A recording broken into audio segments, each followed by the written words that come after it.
Bismillahirrahmanirrahim. Rabbi syrah li sadri wa yassir li amri wahlul 'uqdatam min lisani yafqahu qawli. Assalamualaikum warahmatullahi wabarakatuh.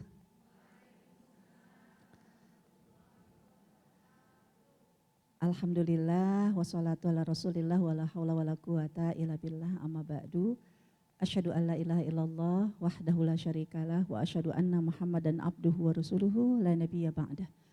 Allahumma salli ala Sayyidina Muhammad wa ala alihi wa ashabihi ila yaumiddin amma ba'du. Tidak ada kata terlambat, masih di momen Syawal. Ya, saya turut mendoakan ibu-ibu semua, taqabbalallahu minna wa minkum wa taqabbal ya karim. Kullu amin wa antum bi khair. Sekaligus bisa jadi ada kesalahan termasuk hari ini, rada-rada telat dikit. Sebenarnya sih enggak telat-telat banget, tapi kejebak ibu di kamar mandi. Cung tangan siapa yang pernah kejebak juga di kamar mandi yang enggak bisa, susah dibukanya? Enggak ya? Yang kloset duduk? Iya. Ya Allah, alhamdulillah akhirnya kebuka juga, kan gitu kan. Dan mungkin karena itulah semua harus dengan ilmu. Ya, kalau kita nggak punya ilmu buka toilet kamar mandi pun ternyata ya nggak bisa kita membukanya. Termasuk hari ini kalau kita kepingin jadi orang baik, kita pun harus punya ilmunya. Tanpa ilmunya kunci untuk menjadi orang baik gak akan kebuka, kan gitu. Nah, apa yang tadi diingatkan tentang Ramadan, ya, agar materi ini memang menjadi evaluasi, muhasabah diri atas apa yang telah kita lakukan di bulan Ramadan. Karena kan kita kepingin tahu, kemarin itu di bulan Ramadan sujud rukuknya kita diterima enggak sih sama Allah? Kita kan kepingin tahu kalau puasa kita, tilawah kita itu sebenarnya makbul apa enggak sih kan? Allah Subhanahu wa taala sudah mengingatkan kalau pakai versi ayat Ramadan, ibu-ibu ingat surat tentang Ramadan itu dari surat Al-Baqarah 183. Ya. Ayat 183 cakep ibadah puasa. Memang ibadah yang khas di bulan Ramadan. Ayat 184, wah ibadah yang mulia. Ya, tidak hanya sekedar puasa tapi juga mengingatkan tentang komitmen kalau enggak puasa ya harus puasa lagi, bayar qadha di bulan-bulan yang berikutnya. Berarti puasa itu tidak hanya ibadah Ramadan, tapi juga puasa ibadah di bulan-bulan berikutnya. Nah, ayat 185 ditambahkan lagi, komunikasi yang baik dengan Allah, tidak hanya puasa, tapi juga ibadah Al-Quran. 185 kan, Al-Quran diturunkan di bulan Ramadan. Ayat 186-nya, kekuatan zikir kepada Allah dengan minta. Tiba-tiba di ayat 187, ya, ngomongin apa Bu? Ngomongin rada-rada porno, ya kan? Ngomongin di malam hari boleh berhubungan sama suami. Ayat ini kan digabungkan dengan 10 hari terakhir, iktikaf. Kalau kita sedang lagi di puncak-puncak nikmat ibadah Ramadan, justru soal hubungan suami istri mah entar dah belakangan, kan gitu kan. Tapi ternyata Allah menutupnya dengan ayat dihalalkan bagi kalian di malam hari berhubungan suami istri di malam-malam Ramadan. Kan kalau kita pikir ini apa hubungannya? Jangan sampai cocokologi. Oh iya mungkin orang Arab ya. Jangan kalau bukanya, jangan kebanyakan sama kambing kan panas gitu kali ya kan? Jangan berpikir ya bahwa seks besar itu menjadi alasan turunnya ayat ini. Ya, tapi ayat ini menjadi evaluasi.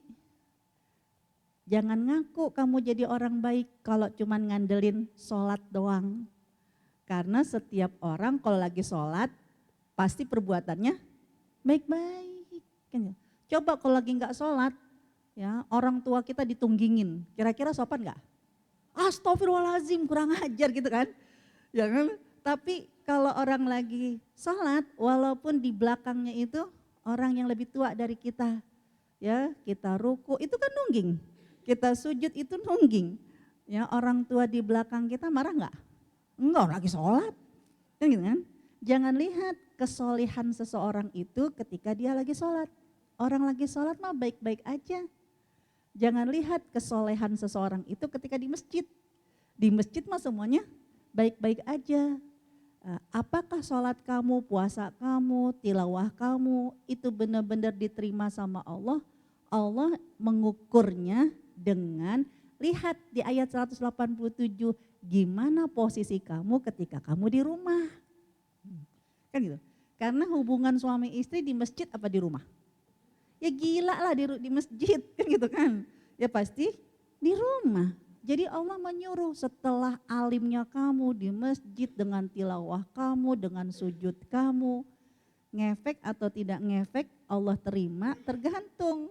Mampukah kebaikan kamu itu terlihat ketika kamu di rumah.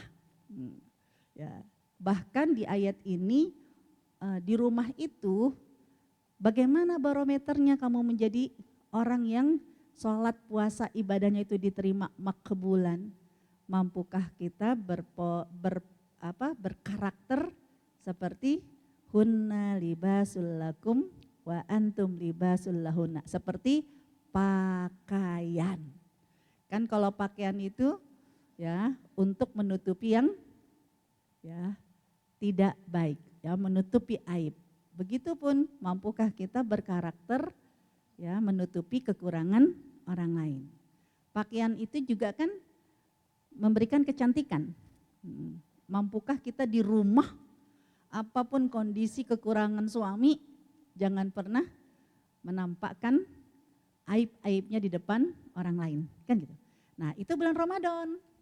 Nah, Allah menyuruh kita ibadah-ibadah Ramadan gak cuma di bulan Ramadan. Ada gak di bulan lain puasa? Ada gak di bulan lain tilawah? Ada gak di bulan lain ruku dan sujud? Zikir dan doa? Ada. Jadi mampukah kamu bertahan dengan kebaikan seperti tadi laksana pakaian gak cuma Ramadan. Ramadan doang baik banget, kenapa lagi puasa? Kan gitu kan. Ramadan doang kayaknya alim banget, gak banyak ngomong, kenapa? Aus. Ya, tapi lihat setelah Ramadan. Nah disinilah ya kalau materi ini menjadi sebuah evaluasi berarti sekarang tanggal berapa April Bu? 28. Kalau jatuh bulan Syawal 29. Apakah sampai 29 Syawal kita tetap mempertahankan kebaikan kita? Insya Allah. Materi ini jadi evaluasi. Ya, bukan hari ini aja, kan kita berharap ada hari esok. Maka materi ini pun juga belajar kita bersama-sama resolusi diri. Harus menjadi lebih baik lagi. Nah, bismillahirrahmanirrahim. Mari kita mulai.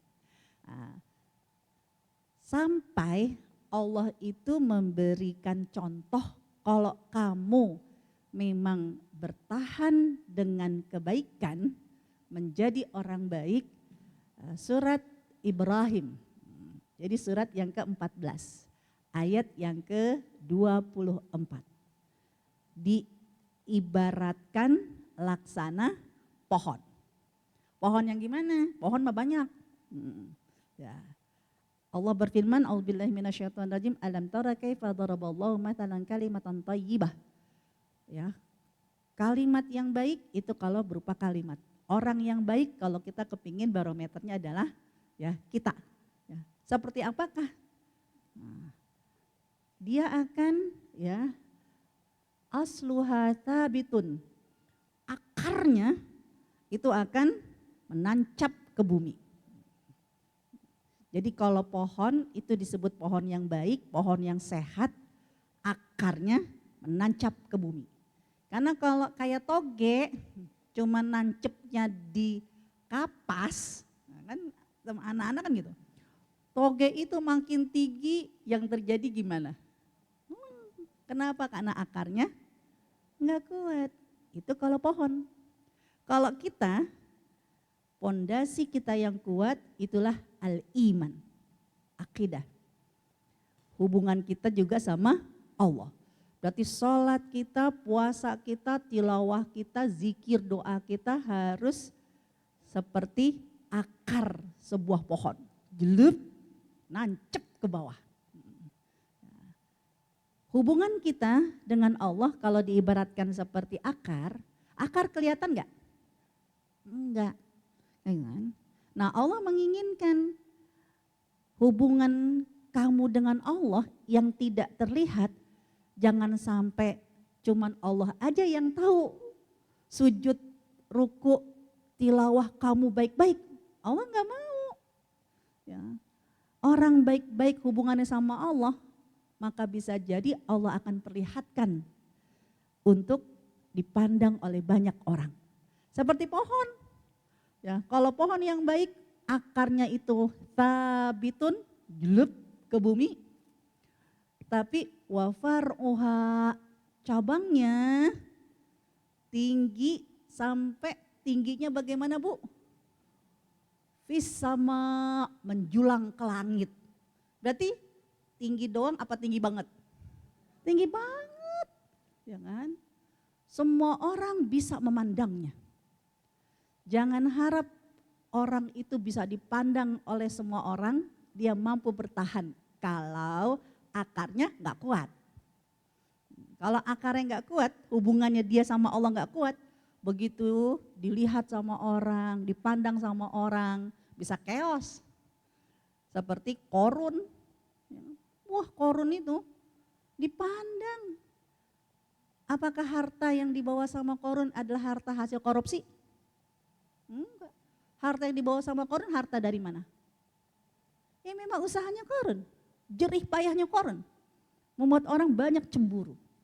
Dia dipuja-puja karena memang kekayaannya dan hasil usahanya sendiri. Enggak masalah, diapresiasi.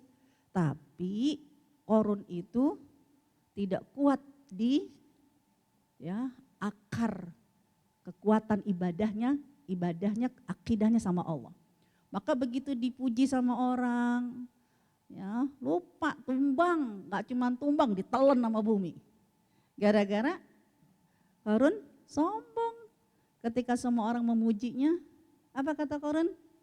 Innama utituhu ala ilmin indi. Semua yang aku dapati karena hasil usahaku, jerih payahku. Itu Korun zaman dulu. Kalau Korun zaman sekarang gimana? Weh, keren amat, ya Allah. Zakatnya gede banget tiap tahun. Kalau orang yang zakatnya gede tandanya? Kalau orang yang zakatnya besar tandanya? Orang kaya. Ya kan? Kan zakat itu harus 2,5%. Ya. Jadi saya pernah ditanya, Ustazah tahun ini saya emasnya kan cuma nambah 20 gram. 30 gram. Kan 30 gram gak masuk nisab kan? Ya kan? Tapi bukan punya 30 gram, cuma nambah 30 gram. Emang tahun kemarin berapa? 250 gram. Berarti sekarang 280 gram. Saya sedekahnya yang 30 gram doang ya? Ya enggak lah, sedekahnya 280. Ya Allah, tiap tahun ya Ustazah ya? Iya iya. Kenapa? Tandanya tiap tahun ibu itu istiqomah jadi orang kaya. Karena banyak 2024 orang kaya punya 500 gram emas, 2005 mantan kaya. Ya emasnya habis, ya kan? Ya dijual sana, dijual sini, ya buat bayar ini, bayar habis, berarti kan 2025 jadinya mantan kaya. Jangan ngaku, ih saya dulu punya emas, ya dulu. Kan gitu. Kalau masih bertahan dengan zakat, berarti dia istiqomah jadi orang kaya. Kan begitu. Ya. Nah, Qarun ya ketika dia mengatakan semua yang aku dapati dari hasil jerih payahku, itu Qarun zaman sekarang. Qarun zaman dulu, kalau Qarun zaman sekarang ngomongnya apa? Jijik, zakatnya gede banget tiap tahun. Ya iyalah gue gitu loh. Nah hati-hati tuh. Ya, lupa mengatakan hadza min fadli rabbi. Semua adalah anugerah dari Allah. Langsung tumbang. Itu Qarun beneran yang kaya raya. Jangan sampai ya kita yang kaya juga enggak. Tapi sombongnya kayak Qarun. Ya kan? Qarun, saya sering mengingatkan, Qarun itu yang dibawa-bawa kemana-mana, apanya Bu? Kuncinya, bukan hartanya. Kalau kemana-mana bawa hartanya berarti dia tunawisma. Iya kan? Iya. Kalau yang dibawa-bawa kuncinya berarti kalau zaman sekarang yang dibawa-bawa apanya? Kan Qarun itu kuncinya, ya sampai harus dibawa banyak algojo. Kalau zaman sekarang kartu ATM, kalau pakai ATM, mobile banking, kalau pakai handphone, ya kan, kunci mobil, kunci berangkas. Ya kalau masih bisa dibawa sama tas kita, jangan belagu. Berarti belum kaya. Ya, tapi sombongnya udah kayak Qarun. Nauzubillah min zalik. Nah, Allah menginginkan kalau orang yang ibadahnya kuat sama Allah, ketika dia menjulang ke angkasa semakin tinggi, berarti kan semua orang bisa memandang.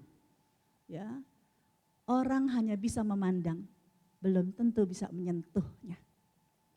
Tapi Allah menginginkan, orang yang hubungannya baik sama Allah, jangan cuma dipandang aja sama manusia, tapi dia harus merasakan, ya, tapi dia harus dirasakan kebaikannya oleh banyak orang. Jadi nggak cuma dipandang doang, Masya Allah. Keberadaannya harus eksis kebaikannya di masyarakatnya. Makanya lihat perumpamaannya, tu'ti ukulaha. Walaupun tinggi, nggak semua orang bisa menyentuhnya, tapi pohon ini akan berbuah.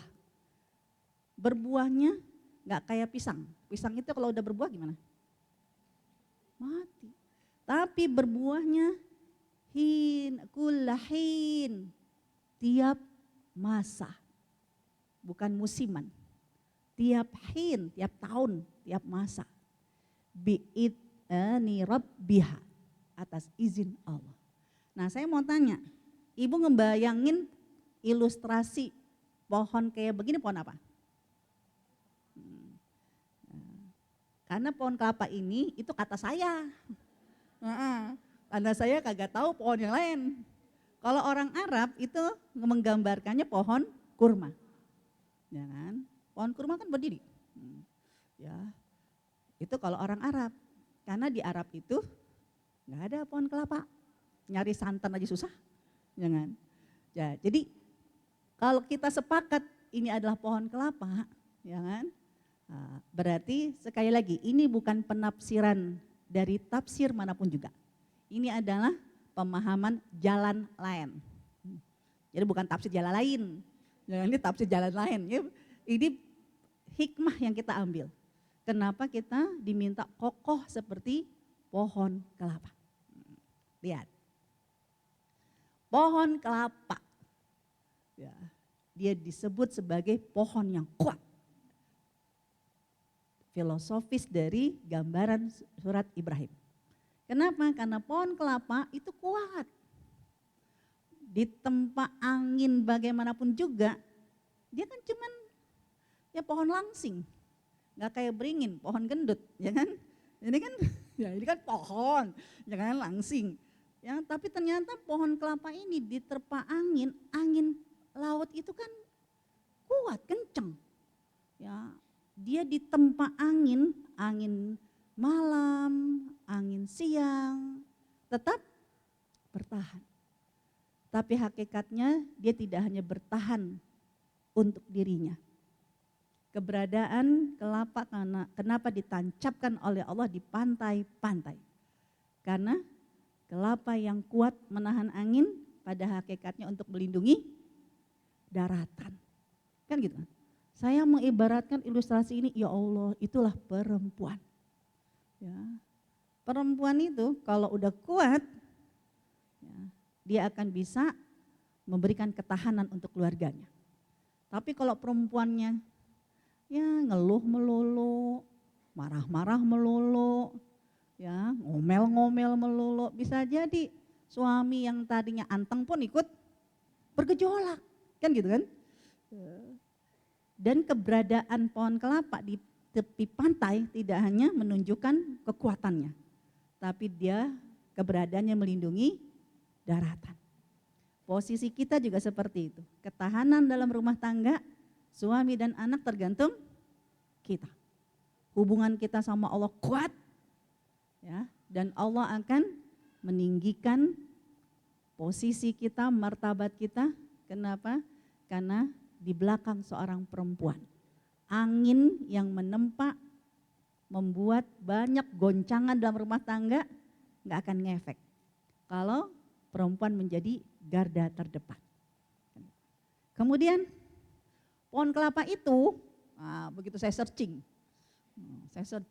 ya kan, pohon kelapa itu panennya kapan sih? Ternyata paling tidak minimal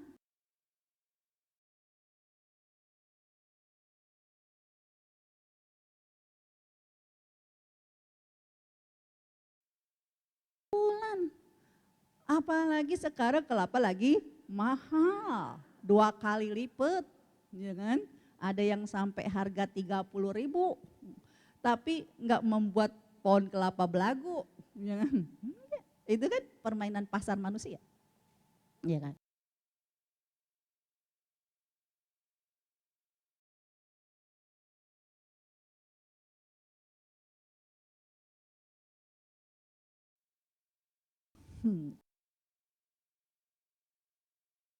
Tapi dia akan selalu dirasakan buahnya karena panen setiap bulan. Lihat, dia bermartabat tinggi. Semakin pohon kelapa itu tinggi, semakin dari jarak jauh pun orang bisa melihat. Cium tangan, siapa yang bisa manjat pohon kelapa? Kalau pohon pisang, ya, kalau pohon jambu, ya kan, pohon belimbing sayur, nah masih, ya kan. Ya, tapi pohon kelapa, kenapa enggak semua orang bisa? Ya, dia tidak ada cabang untuk kita bisa bertahan menaikinya. Berarti harus punya kekuatan lempeng lurus, kan gitu. Pohon kelapa. Ya, tapi Allah menyuruh, hai kelapa, walaupun kamu bisa dipandang oleh banyak orang dan tidak semua orang bisa menyentuhnya. Bahkan manusia yang bisa naik pohon kelapa, ya, harus punya gaya seperti, ya, itu ibu yang ngomong ya, kan gitu kan, ya kan? Artinya apa? Ya merendahkan kualitas manusia kan gitu kan, ya karena memang kekuatan yang luar biasa. Tapi Allah menyuruh kamu gak boleh belagu. Orang yang bisa memandangnya belum tentu bisa menyentuhnya. Kalau mau menyentuhnya, wah harus merendahkan. Ya kan kayak kelapa begitu, yang bisa naik kalau dia berperilaku naiknya kayak monyet. Kan gitu kan? Itu kan merendahkan. Ya, keahlian orang, wicut gitu kan. Ya jadi menyentuh pohon kelapa, ternyata manusia itu harus direndahkan oleh manusia yang lain. Ya lu kayak monyet loh, itu kan direndahkan banget. Ya, artinya apa? Pohon kelapa ketika tinggi, ya untuk menyentuhnya manusia harus siap direndahkan. Kan gitu. Nah Allah menyuruh kita, kamu kalau jadi pohon kelapa nggak boleh begitu. Ya, jangan sampai keberadaan kamu hanya dipandang, semua orang dianggap rendah, semua orang dianggap hina, tapi ternyata pohon kelapa itu harus siap diuji oleh Allah. Kalau kamu benar-benar jadi pohon yang baik. Gimana ujiannya? Ujian jadi santan. Ya kan? Ibu kelapa diuji untuk jadi santan, prosesnya gimana? Ya Allah, udah disentuh sama manusia yang dianggap kayak monyet loh gitu kan. Begitu dipetik, bukannya dicium-cium, banting. Ya Allah, kurang apa baiknya saya sama dia. Ya Allah, benar-benar ya kayak kacang lupa kulitnya ya. Ya Allah, siap-siap. Yang nyakitin adalah orang yang berhasil menyentuhnya, dan itu adalah kalangan orang-orang yang bisa jadi dianggap rendah selama ini.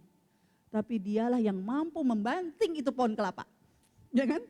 Tanpa dia bisa memanjat seperti monyet, nggak bisa ngebanting kelapa. Ya kan? Nah bisa jadi manusia diuji seperti pohon kelapa. Orang yang merasa dia rendahkan. Ternyata orang itulah yang membanting dia. Jubret. Emang udah jadi santan? Diapain lagi Bu? Ya Allah, nyut, dibacok. Ya kan? Ya kan gak bisa dikupas sama bawang, ya pakai kapak kan gitu kan. Emangnya udah langsung jadi santan? Ya itu ngupas serabutnya pakai apa Bu? Pakai tenaga, jut, ya Allah nyut gitu kan. Astagfirullahaladzim, begitu udah jadi dagingnya kelihatan. Emang udah langsung jadi santan?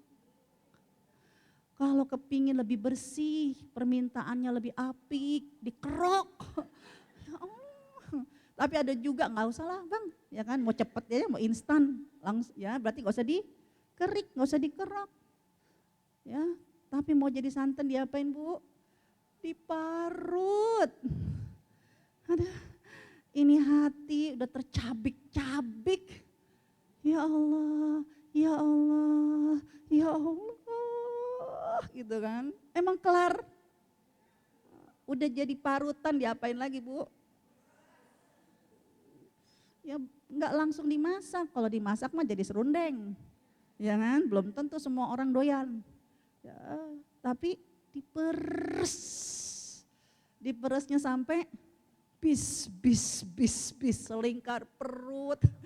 Ya Allah, sekantong semuanya ya Allah.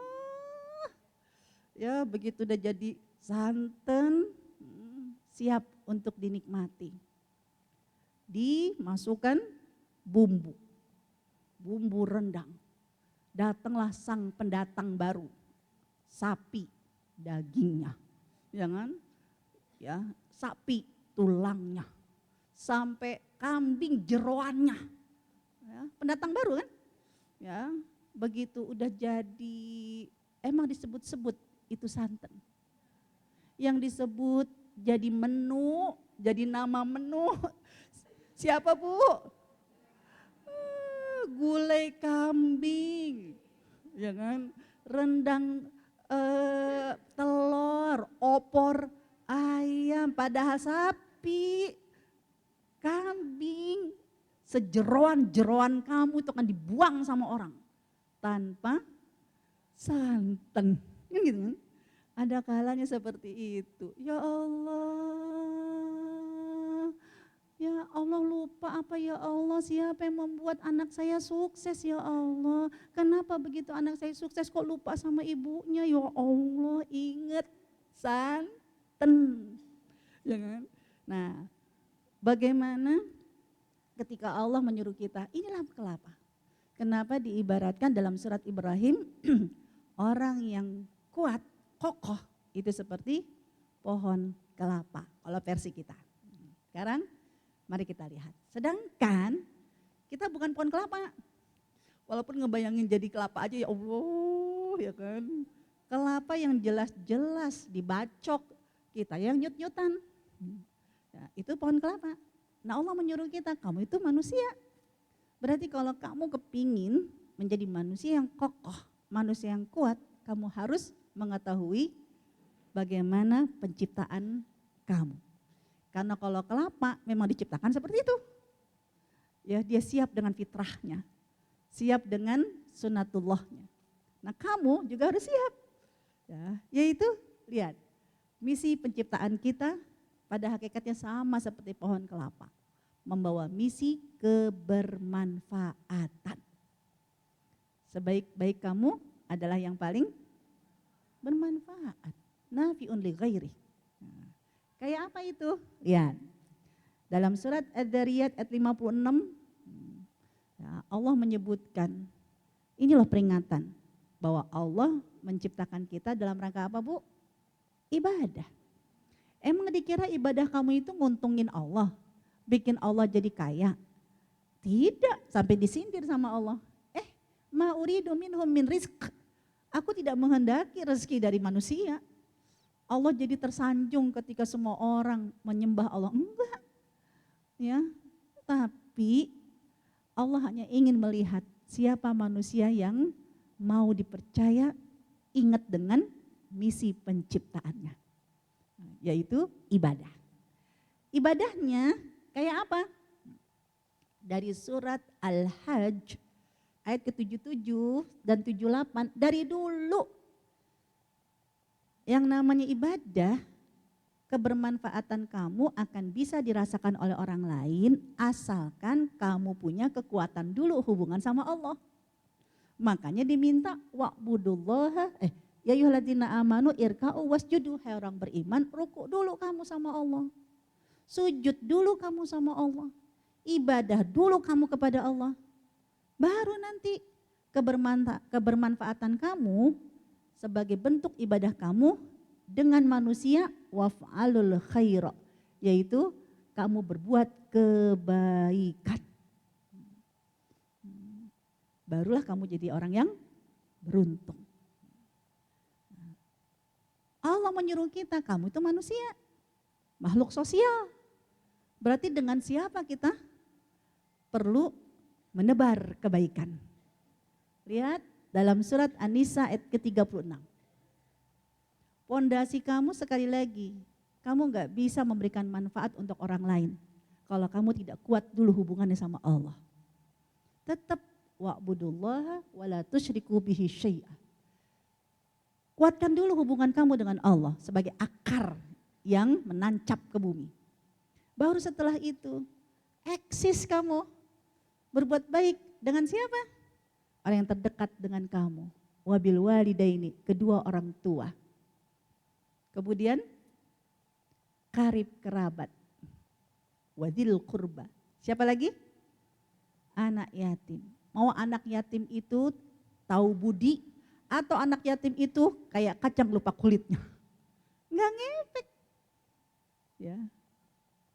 Mau suami kita sayang atau pada saat dia tidak sayang. Pada saat suami mengingat tentang kebaikan kita atau dia pun lupa dengan kebaikan kita. Enggak usah sedih, kenapa?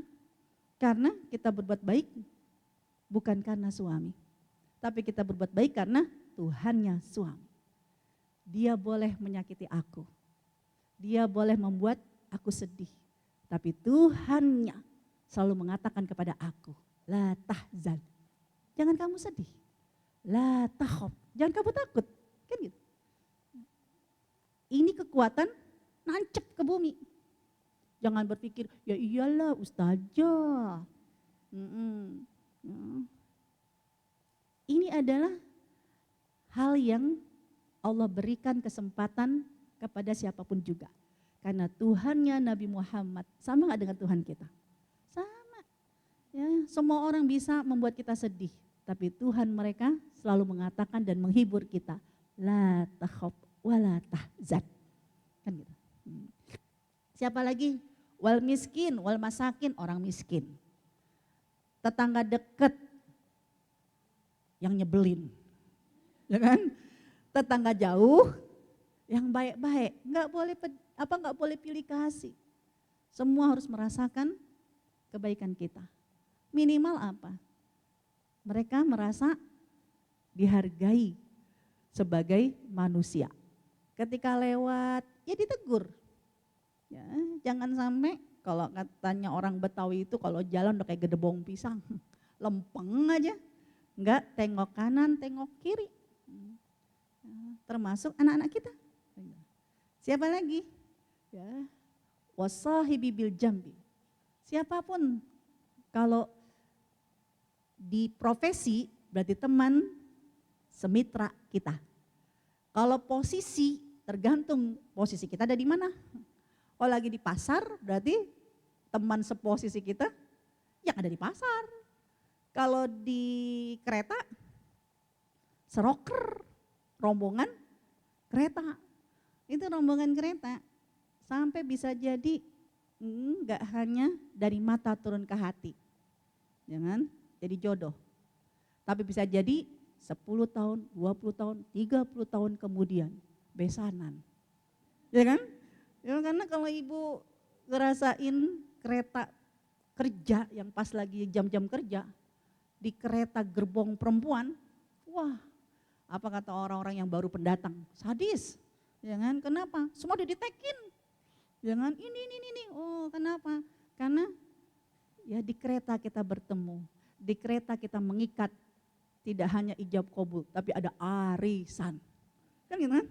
Sampai di kereta pun ya besanan.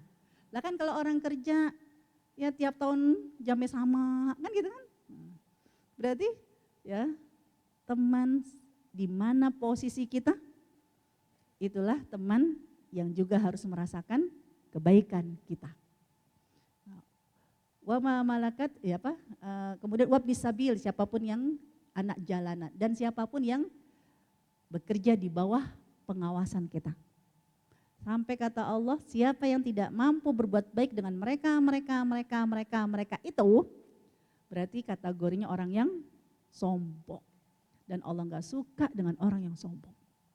Nah, Allah mengingatkan ya bahwa kamu kalau kepingin bertahan dengan kebaikan, berarti ingatlah hakikat kamu diciptakan, yaitu untuk kebermanfaatan.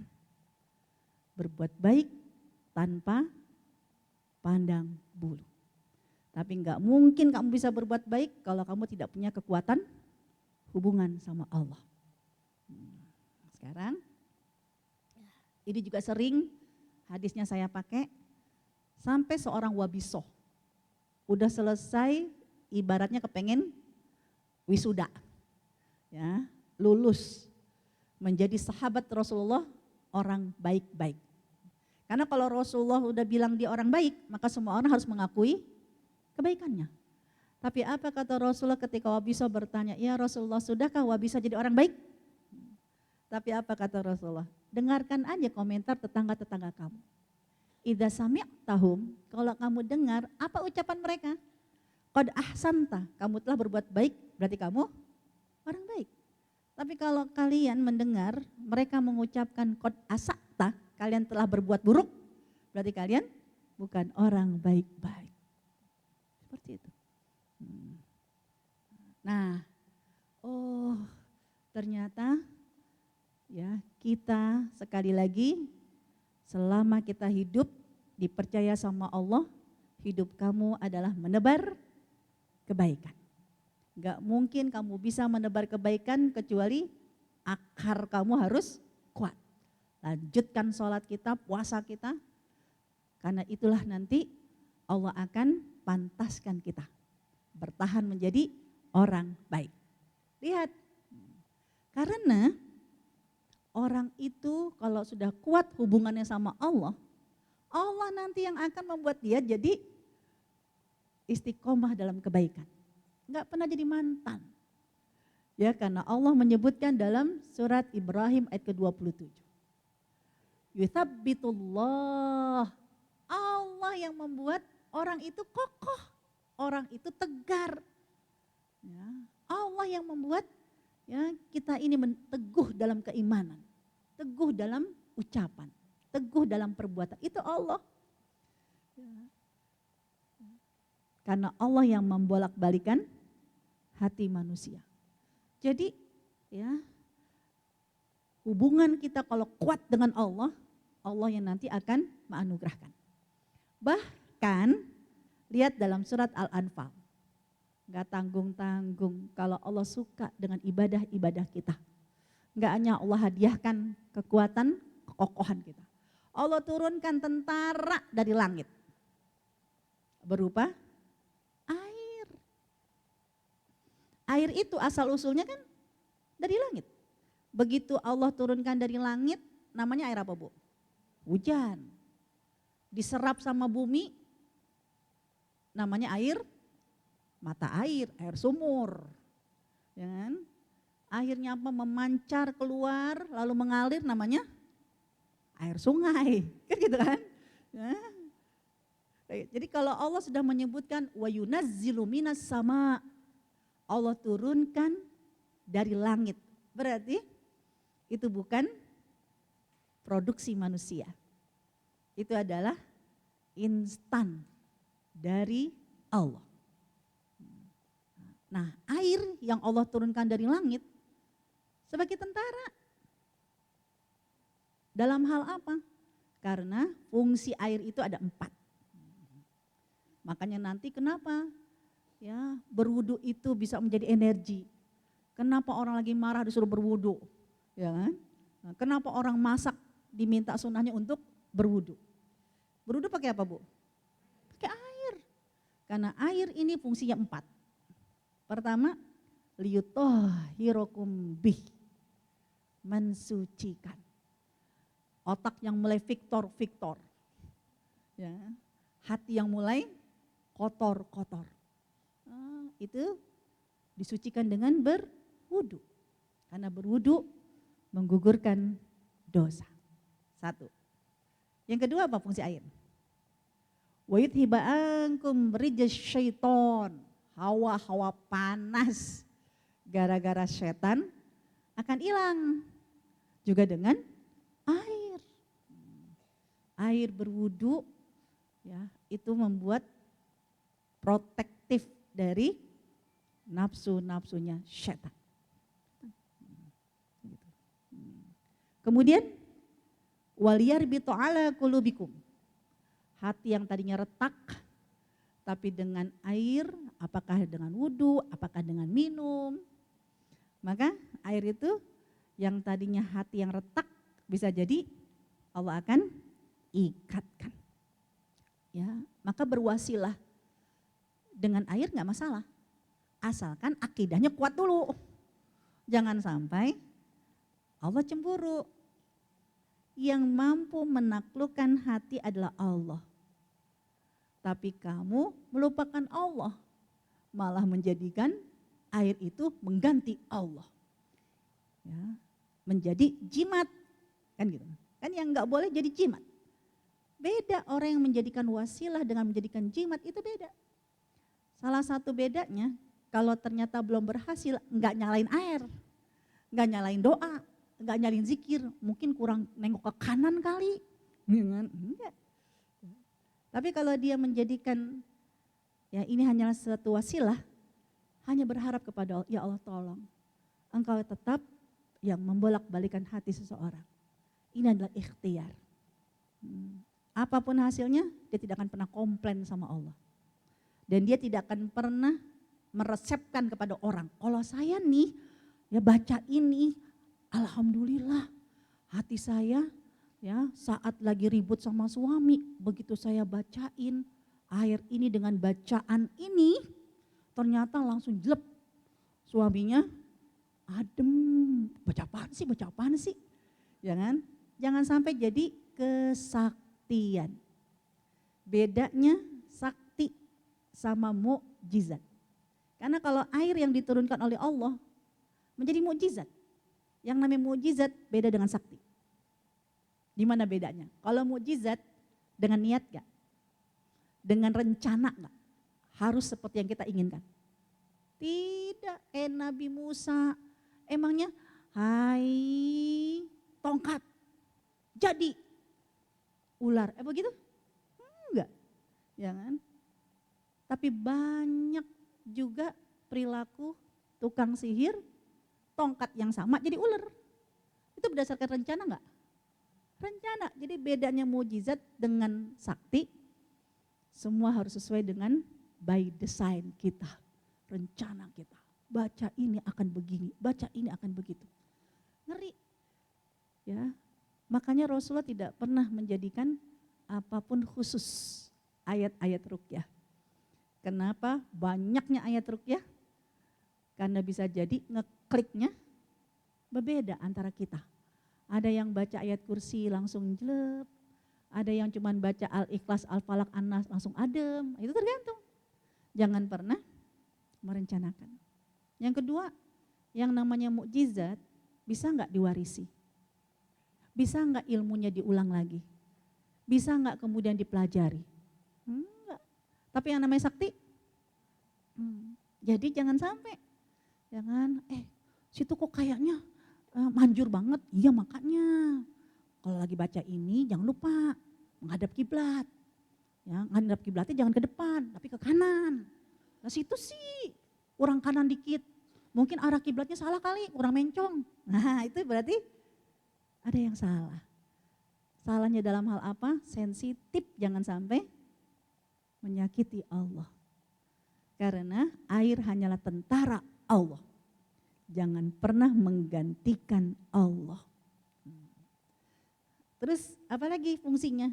Wa yuthabbita bihil aqdam. Meneguhkan langkah kita. Yang ragu-ragu, ya, minum bismillah ya Allah. Air ini adalah tentara. Berwudu ya Allah. Air pun adalah ya tentaramu. Tolong ya Allah. Ini ada dalam surat Al-Anfal. Berarti langsung firmannya Allah. Allah PHP enggak? Allah pemberi harapan palsu enggak? Allah pembohong enggak? Berarti ayat ini langsung dari Allah yang tidak pernah ingkar janji. Ya, Allah akan ya menjadikan air itu menjadi tentara kita. Artinya kalau udah disebut tentara, kita ini bisa bertahan, tidak menjadi mantan. Jangan belagu. Bukan karena kita, tapi karena Allah. Rezeki minallah. Karena banyak makhluk-makhluk lain yang memberikan kekuatan kepada kita. Orang yang memahami ini, ketika dia bertahan, contoh, kemarin Ramadan, kalau jatuhnya tanggal 29 Ramadan, 29 Maret, berarti jika kepingin hatam di bulan Ramadan, hatam di bulan Maret, jatuh tanggal 29, berarti tilawahnya juz berapa? Juz berapa? Ramadan kemarin kan 29, 29 Maret kan 29 Ramadan. Kalau yang kepingin hatam satu kali di bulan Maret, di bulan Ramadan, kalau udah tanggal 29 Al-Qur'annya udah baca juz keberapa? Ya, bisa jadi juz 29. Kan masih ada 30 Ramadan. Jangan kan lebarannya 31. Ya, itu Ramadan, Maret. Nah, sekarang bulan apa, Bu? April. Tanggal berapa, Bu? 28. Bertepatan Syawal tanggal berapa? 29. Kalau yang kepingin hatam bulan April satu kali, bulan Syawal satu kali, harusnya hari ini udah juz berapa? Minimal juz 29. Oh my God, cepet banget ya, kayaknya gak berasa. Ya kan, udah 29 Syawal, udah mau ganti bulan, kenapa? Lah kenapa kita pegangnya masih juz 2, juz 2, juz 2, juz 2. Ya Allah gak berasa ya. Emang nih setannya gede banget. Balik deh setan, jangan yang disalahin. Ya, jangan sampai kata setan ya Allah jadi oknum melulu. Jangan orang di rumahnya murotal. Ya, tetangganya juga nyalain setan. Ini gara-gara kamu sih nyetel murotal melulu. setannya jadi kabur ke tetangga. Setannya kabur, makanya kan ya Allah kata setan semua jadi korban. Itu kata setan, gak tahu Bu benar apa enggaknya. Artinya kalau hari ini alhamdulillah ustazah, saya mah ya kan ini udah selesai hatam di bulan Syawal. Udah masuk juz-juz baru. Jangan lupa kita mampu istiqomah tilawah bukan karena siapa kita, tapi karena Allah yang memberikan rezeki kamu tetap bertahan dengan kebaikan. Ya. Apalagi Allah menyebutkan penghuni surga. Udah ada belum yang masuk surga? Udah ada belum sampai hari ini yang masuk surga? Belum. Surga masih dikunci. Belum ada orang. Tapi kenapa sudah disebutkan nanti orang yang masuk surga menikmati ini, menikmati itu. Ya karena Allah hanya ingin mengingatkan kepada kita. Nih skenarionya udah ada. Alur ceritanya udah ada. Nanti bagaimana kondisinya juga udah ada. Tinggal yang Allah sedang cari audisi. Siapa yang mau jadi aktor. Kan gitu kan. Jadi ini Allah mencari aktor-aktor yang kepingin ya nanti memerankan apa yang ada di surga. Yang belum pemainnya, yang belum aktornya. Makanya di Al-Quran selalu diingatkan karena Allah beri kesempatan setiap zaman, setiap orang yang mau ikut audisi untuk jadi pemain. Jangan sampai nanti naudzubillah min dzalik ikut audisi enggak, tapi ternyata terpilih. Naudzubillah min dzalik malah jadi aktor masuk neraka. Naudzubillah min dzalik. Kita siapkan dulu. Nah, dalam surat Adz-Dzariyat ayat 15 dan sampai ayat yang ke-17 kalau untuk bab kita ya. Allah menyebutkan nih orang-orang yang bertakwa yang nanti masuk ke dalam surga yang bermata air boleh ngambil apa aja. Kriterianya satu, yang pertama. Kanu dulu. Jadi kanu itu kata lampau. Dulu. Berarti waktu di dunia. Ya kanu qabla dzalika. Dulu sebelum ini muhsinin. Dikenal orang muhsinin. Orang baik. Jadi mencari audisi orang-orang yang baik. Nah sekarang bismillah. Ya, udah tahu nih ya misi penciptaan kita. Udah tahu kalau kita tetap bertahan sampai hari ini jadi orang baik karena Allah percaya sama kita. Allah rezeki kepada kita. Sekarang kita harus menguatkan mental kita. Jangan pernah jadi mantan orang baik. Jangan sampai ya Allah kemarin sih Ramadan bibirnya basah sama zikir sama Al-Quran. Kemarin Ramadan. Sekarang lupa. Emang udah mau selesai Syawal Ustaz? Iya, orang nanti awal Mei udah banyak kok yang mau pergi haji. Berarti udah ganti bulan. Ya Allah, gak berasa iya. Habis gimana ya? Kue kaleng masih banyak di rumah, kirain masih lebaran. Ya padahal udah lewat Syawal. Jangan pernah Al-Quran itu rindu. Ya Allah, dibacanya mah cuma Ramadan doang. Yang sekarang cuma dibaca, bukan boro-boro dibaca, cuma dipegang doang. Kemana-mana pegang Quran. Begitu buka, lupa lagi. Ada aja kerjaan. Jangan sampai Al-Quran rindu sama kita. Ya, jangan sampai malam kita pun hanya habis untuk tidur. Padahal malam-malam Ramadan begitu indah di rumah kita. Bercahaya, ini kan semua sumber cahaya. Jangan sampai cahaya-cahaya itu padam, mati lampu.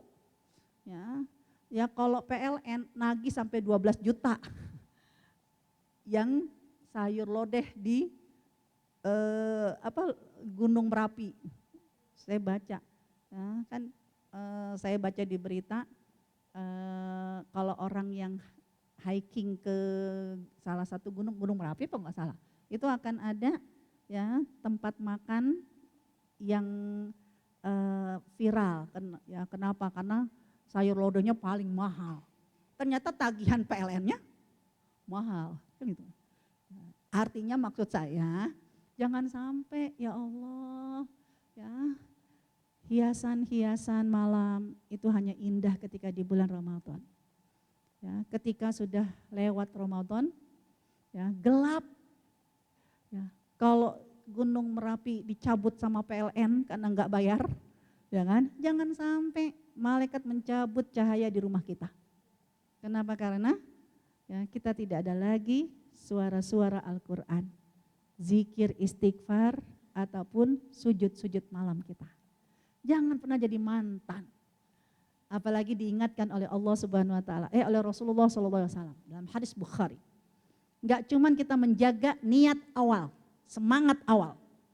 Karena banyak semangat awal itu menggunakan hadis yang sama-sama Bukhari, innamal a'malu binniyat.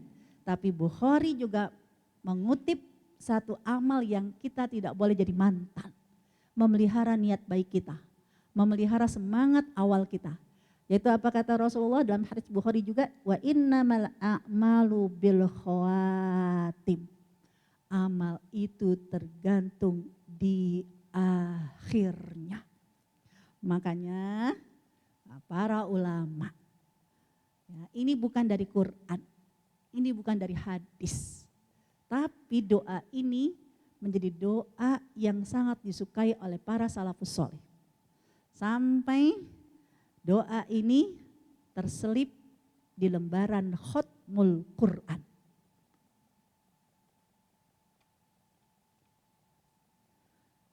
Satu, dua, tiga. Di urutan yang ketiga, Qurannya Andalusia. Ya, itu di urutan yang ketiga sampai para ulama mengajarkan kepada kita, kamu butuh kekuatan, yaitu juga dengan doa. Inilah doanya. Ya, Allahumma ja'al khaira umuri akhirahu. Ya Allah, umur kita itu bisa jadi terus berjalan. Hari demi hari kadang iman kita naik dan turun. Tapi kita minta sama Allah, sebaik-baik umurku adalah di akhirnya. Setiap hari kan umur bertambah. Ya, hari ini umur kita ditutup menjelang maghrib. Karena kalau udah ba'da maghrib umurnya nambah. Kan gitu kan? Maka di setiap penutup hari, bertambahnya usia kita, kita minta sebaik-baik umur di akhirnya. Kenapa? Karena bisa jadi ya tadi pagi sampai siang belum jadi orang baik. Tapi Allah memberi kesempatan kepada kita, begitu ditutup usia kamu hari ini. Karena kalau udah pada maghrib, kamu udah nambah usia. Kan? Ya, maka usia kita di hari ini yang terbaik adalah di penutupnya. Sebaik-baik amal kita juga amal penutupnya. Dan sebaik-baik hari adalah hari saat berjumpa denganmu. Nah inilah yang bismillah tidak hanya filosofis, tapi kita diingatkan tentang awal penciptaan. Dan kita juga dihadiahkan oleh Allah, kamu bisa jadi orang baik, bahkan tentara diturunkan. Tinggal bertahan atau tidak bertahan menjadi orang baik, semua tergantung pilihan kita. Insya Allah hari ini dengan ditutup dengan doa ini, berarti kita memilih untuk selalu bertahan menjadi orang baik. Wallahu a'lam bishawab.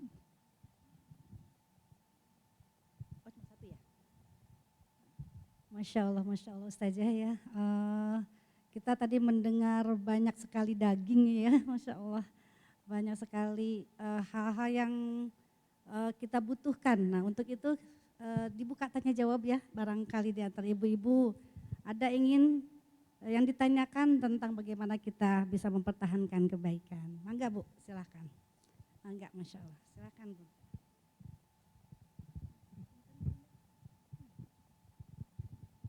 Bismillahirrahmanirrahim.